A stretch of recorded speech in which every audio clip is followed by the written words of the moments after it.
So when you're on the offense, you are trying to magnify these things so that you create fear, anxiety, and alienation. You magnify the internal friction in a collective, like a society, and you tear it apart. That's the aim of this warfare. That is the underlying strategy beneath the Christian right, to tear this society apart. Okay. Now, Boyd, again, this is what he said was, you have to overcome these things with moral strength. Moral victory is you overcome the menace, you overcome the uncertainty. Moral defeat is you give in to the fear, you give in to the anxiety. Moral values allow you to resist. It's the key. Moral values allow you to resist. Moral authority, the people who give you that strength, give you that moral values. This is a fight in which you have to be internally a warrior. There is no room for the faint-hearted. Next. Now, how does the Christian right do this? Basically, what they've said is they have this Christian worldview. This Christian worldview says, you believe in the Word of God. You believe it is literally true, or literally the Word of God. It is inerrantly true. This gives you cognitive superiority. Anything that contradicts the Bible is illegitimately and wrong. Okay? This imbues them with the moral certainty of victory. They have the idea of a super Christian and the supernatural Jesus, and the inerrant truth. This is how they build this up. They build up a menace from liberal secularism, and they build up their courage with, we have God on our side. Now, this is from a 1982 communications analysis of the Christian right as it existed in the early 1980s, so it's only gotten worse. But what they said was, the way the Christian right really operates, and what makes it so dangerous, is that it involves people in very long periods of time in meditating on the inerrant literal Bible.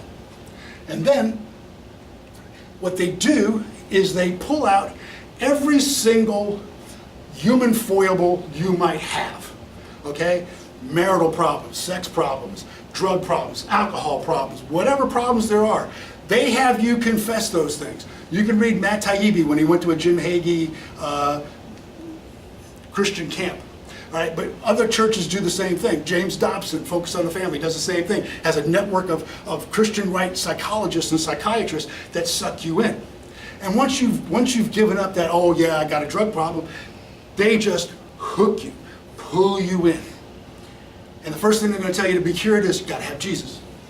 So they have this supernatural Jesus they teach. They have a supernatural Satan. Everything in their worldview is this: Jesus and Satan are fighting, and you're on Jesus' side. Now, Dominionism. You've already seen sort of the secular face. This is the religious face. This is, they believe God gave them a mission. They're on a divine mission. And that mission is to take dominion over everything. And they don't mean, and this guy, George Grant, he's not kidding around. He wasn't lying. He didn't hide it. He didn't say we want a voice. He didn't say we want influence. He didn't say we want equal time on television. He said we want to dominate. We want to dominate this society.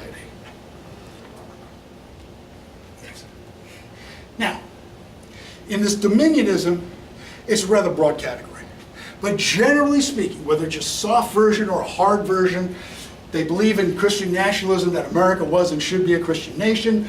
They believe that their version of Christianity, which spans different religious traditions, is supreme. Some of them believe that the Ten Commandments ought to be the foundation of law, government ought to conform to biblical law, and that the Constitution must conform to the Bible. Go ahead.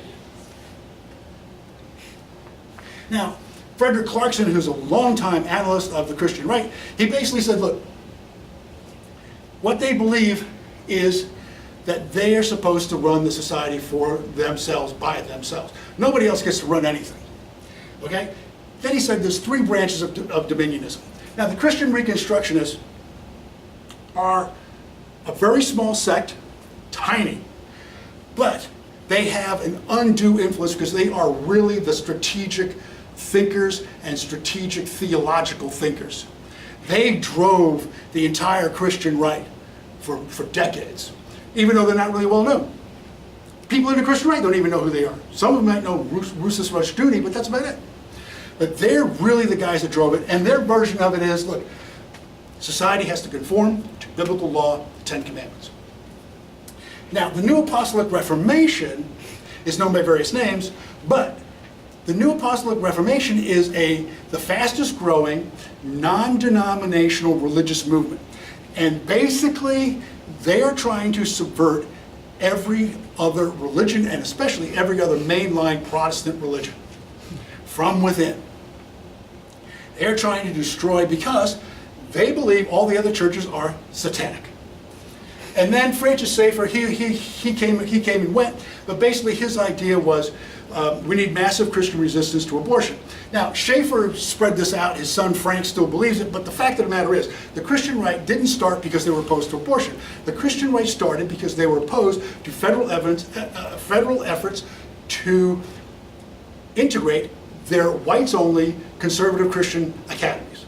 That's what got them, Jerry Falwell and all those other guys, all exercised. Right? It wasn't abortion. Next. Now,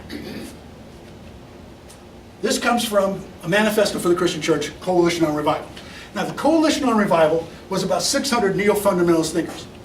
Remember, the Christian Reconstructionists were the strategic thinkers.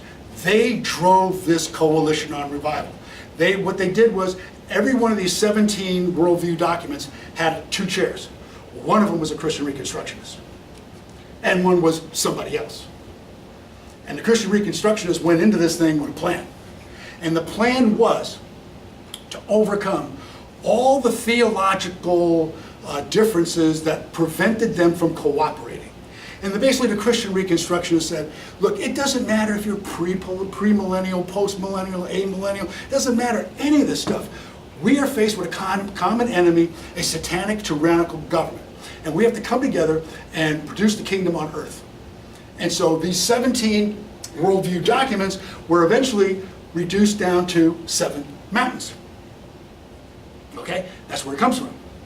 But this allows them to cooperate without first having to do the handshake of, oh, do you believe this? Do you believe that? It's like, no, we've already come, it's already done. It's already done, let's go to war. Okay. Now, as you read through this is just the document on government. Nothing in this worldview conforms with the U.S. Constitution. Nothing. And yet, the Roy Moores get to run around, running their trap, and nobody holds them to account. Really, Roy? Do you believe this? You believe this? Do any of these people believe this? Nobody puts them to the test. Next. Next. So, again, nothing is consistent with the U.S. Constitution. And they don't hide it. It's not like these documents are secret. They're on the internet. But nobody holds them to account. Next. Now, when they use the term religious liberty, they pervert it. They invert it. Religious liberty means there's a separation of church and state, which allows all religions, without favor, to flourish. Their version of religious liberty is, if you stop me from discriminating against women, blacks, gays, whatever, you're persecuting me. That's their version of religious liberty. And they don't hide it. Next. So there. This is Frederick Clarkson talking about one of the things they wanted to do. They wanted actually some of the pastors who disagree with them put in jail. Okay. Oh, really? Now we get to 7 Mountains. 7 Mountains doctrine started with the New Apostolic Reformation, but it migrates and oozes its way into the Christian right. And the Christian right guys basically give up. Because there's some of them, you can read them online and they go, this is weird. I don't want any part of this stuff. And then 6 months later, they're going, oh yeah, this is good stuff. Trust me, they do. Go ahead, Mick. All right, now, the New Apostolic Reformation is rooted in something called latter rain and manifest sons of God. And please don't ask me any theological questions on that because I really don't know. But it's also known as the New Apostolic Reformation. It's the third wave and Joel's army. Now, manifest son of God beliefs basically boil down to this. They believe there's a little seed of Jesus inside of them. And that little seed's going to grow. And they're going to become like a prophet. And they're going to become like Jesus. So when they say that Jesus is going to do something, they're really talking about they're going to do something. You know? They're going to do it. They think they're like Jesus. They think that all these little Jesus people are going to form an army, Joel's army, and they're going to be invincible. And they're going to conquer the world. And therefore, as you can see again, that belief system in Seven Mountains and all the little bits and pieces that go into it reduce menace, uncertainty, and mistrust because you believe you are a supernatural warrior who is going to be victorious. But and also, they're the ones that feel that they have to control the whole earth before Jesus can return. Yeah, but Before. that doesn't matter. I mean, whether it's before or after, Okay. they don't really care. They just want power. Okay. Okay, now, the Seven Mountains also is not only the reduction of the seven worldviews of spheres down to seven mountains, but the seven mountains itself comes from the belief of the seven tribes who were kicked out of Israel so that Israel could be established, and they were basically either kicked out or subjected to complete annihilation or genocide. That's where the seven comes from. So, they believe in genocide. Next. Now, the most important mountain, of course, is government, because it controls all the other ones. You write tax laws, you write laws, all sorts of things. So capturing the government is really the most important thing for them. And what they say is the Girgashites rule the government, it's corrupt. And he also argues in his book, he goes, the only government that's not corrupt is the one run by Christians. Okay, so if you're Christian, you're not corrupt. If you're anything else, everything's corrupt. Now, who sits on top of this mountain? Lucifer. So, if you're in government, you are an agent of Satan. They're not looking at you like you're an American citizen. They're not looking at you like a Democrat. You are an agent of Satan. What does the Antichrist policies look like? Well, you're working to destroy Israel. Yeah. You're working to destroy the next generation, abortion. You're working to destroy Christians. That is, anytime you stand up for your rights, you are persecuting and destroying Christians. Working to suppress women or release Jezebels, and working to pervert sexual mores, which means you support gay rights. All right? So you do any of the other things, you are a satanic agent. Now, really interesting what he puts in here is that you have a mountain, you want to put the highest level individual in there, which is an apostle. But the apostle does not have to have the title of apostle. He just has to be anointed as apostle. Okay? So he doesn't have to say, I'm an apostle. He just has to be anointed as one. Next. So here's the seven mountains, and I put them in random order, basically. But what I tried to put on this thing is, on the right-hand side in black, is that these are sort of the efforts the Christian right is trying to do to undermine those institutions. So in the family, they want homeschooling, which also affects the education system, but they also want to impose traditional gender roles. Women stay at home, get pregnant, that's it, don't work. Media, Fox News, Christian television, radio, the blogs, trying to undermine regular news, which they now call fake news. Arts and entertainment, they use documentary, Citizen United, business. Hobby Lobby and Citizen United were Christian right businesses that attacked money and politics. Voucher schools, religion, all of the religions are false. You read the New Apostolic Reformation, you read Bruce Wilson, Rachel Tabachnik, they believe Catholicism, Mormonism, Lutheran, every other religion is illegitimate, without a doubt. Now, These are some of the proponents. Again, these are all Christian right groups. Many of them disagreed with Seven Mountains. They disagreed. And the reason one of the disagreement wasn't theological.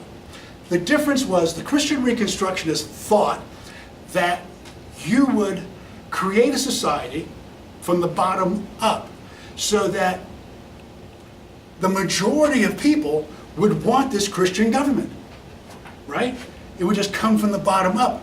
Seven Mountains is from the top down. This is going to be imposed. So the Christian right, who had been for decades sort of this libertarian, small government, from the bottom up, suddenly changed. Oh, okay, we'll go from the top down. So that was the disagreement, but they all signed on to it. Now, some of the people who proposed this: Mike Pence, Ted Cruz, Huckabee. You can bet that Sarah Huckabee believes in this stuff. Rick Perry, Newt Gingrich. All these guys have basically been anointed. You can find all photographs of these guys going to prayer meetings and they're all laying all the hands on them. Okay? Nikki Haley, she's not a Dominionist. I can't pin that down on her, but she sure does play footsie with them. Next. Now, Donald Trump. Getting the hands laid on Donald Trump. Their argument for Donald Trump and Roy Moore is that God works in mysterious ways. Of course. Amen. He can use adulterers, murderers, rapists, genocidal maniacs. As long as they're doing God's work, that's good. And that's why they can support Roy Moore, they can support Donald Trump, and they will stay with Donald Trump until the very bitter end. Now, the National Christian Foundation is just what it says. It funds Christian kind of stuff. It's big, it's huge. It's like the 24th biggest foundation of giving money in the country. Gigantic.